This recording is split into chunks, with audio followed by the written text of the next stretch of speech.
Welcome to Full Court Fits, the show that takes you around the world of NBA fashion while also bringing you the latest, greatest, biggest news in sneaker culture today. I'm Big Waz. Let's go.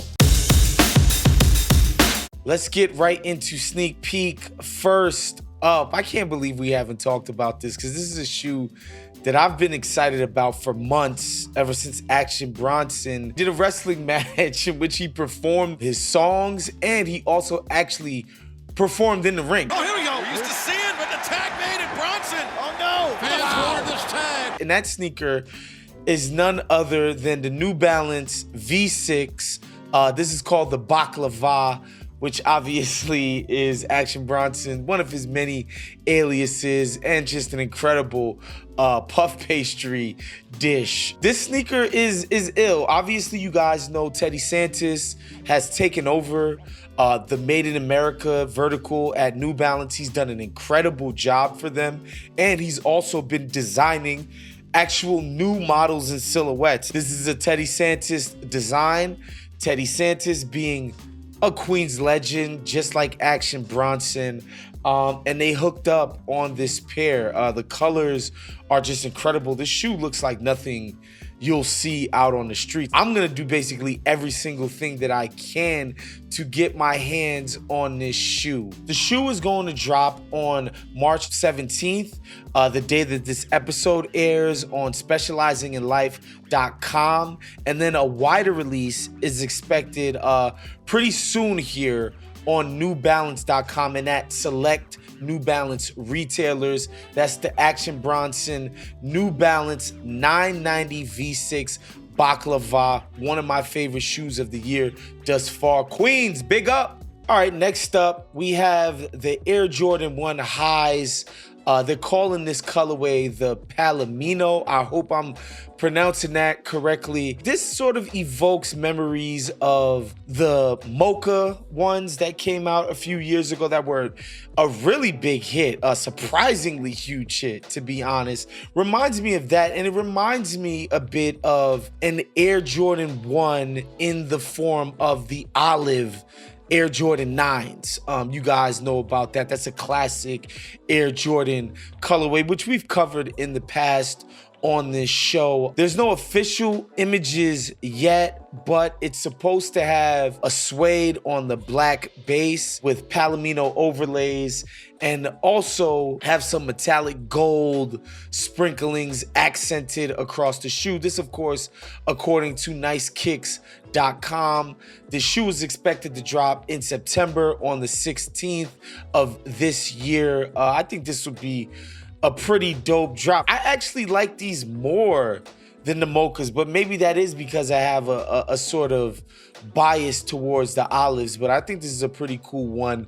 Obviously, I know some of you guys are sick of the ones, but hey man, people keep going nuts for them. Nike's gonna keep putting them out. All right, last but certainly not least, in the past weeks on the internet, from various, Instagram accounts and, even my homies over at the Complex Sneaker Podcast, they've even covered some of this stuff that's been happening with Adidas and their stock of Yeezy footwear. It had been rumored that they've been back in talks with Kanye over plans to put the goods out. And finally, their CEO put out a statement basically saying they don't know what they want to do with the inventory. Their estimates are that they're sitting on approximately $1.3 billion worth of Yeezy inventory. And, obviously, I think they severed ties with Kanye for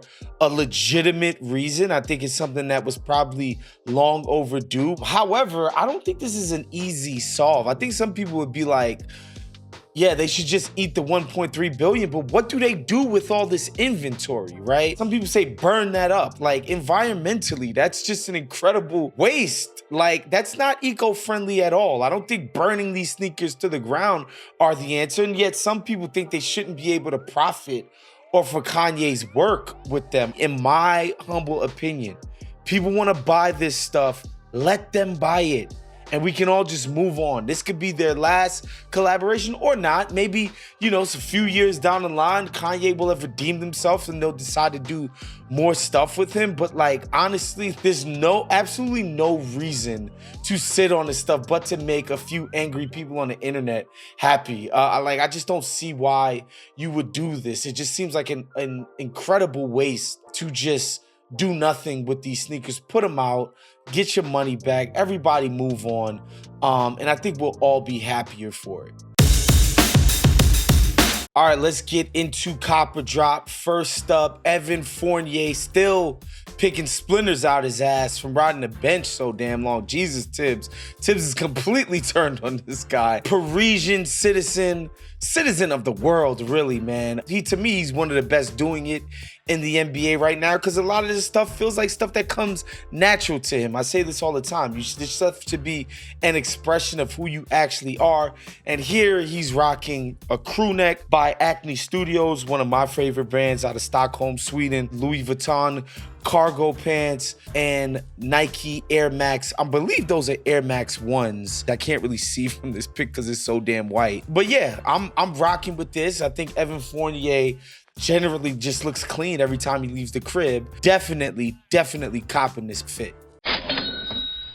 Next up, Anthony Davis. Here, he's rocking a sweater by Low. Again, they're one of the hottest, killing it in the game right now. Tom Ford trousers and the Clot Nike Air Force One collab.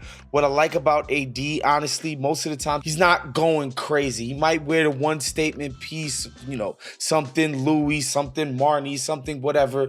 A nice, well-fitting pant and some dope kicks. Like, we don't gotta make this complicated, folks. We really don't. I know some of these guys in the league love to just go as sicko mode and crazy as possible. I admire that AD just keeps it basic, man, and looks fantastic for doing so. Copping this fit. Next up, my main man, one of my favorite guys in the league, not just as a player, but as just an ambassador for the game, a human being, Damian Lillard. He's rocking Gucci from head to toe, and that's the Gucci Adidas collab that has recently come out. The jacket, of course, is Gucci, the pants are Gucci, but y'all know what I want to talk about. I want to talk about these Oakley glasses, sunglasses. They're called the Olympian. It's really strange and like something out of a cartoon, straight up. But you know, Dame doesn't do crazy stuff, so it's cool when he just does one little accent just to have some fun with it and be playful. I'm enjoying everything about this fit because I think he looks so clean, and the glasses are giving me a good laugh. You know, Kyle Kuzma the other day was rocking like this outfit with just a bunch of grenade pouches in it, like it's all over print grenade pouches. Like, if you do something that out there and you rock these glasses, like, all right, stop, you're killing me. But you know, Dame is keeping it calm and he's having fun. Of course, I'm copping this fit. All right, that's our show for today. Make sure you subscribe to The Ringer's YouTube feed. Make sure you hit that notification bell so you're notified every single Friday when Full Court Fits drops. Shouts to the producers, Rich Boy and my boy Kiao. We'll see you guys next week. Peace out.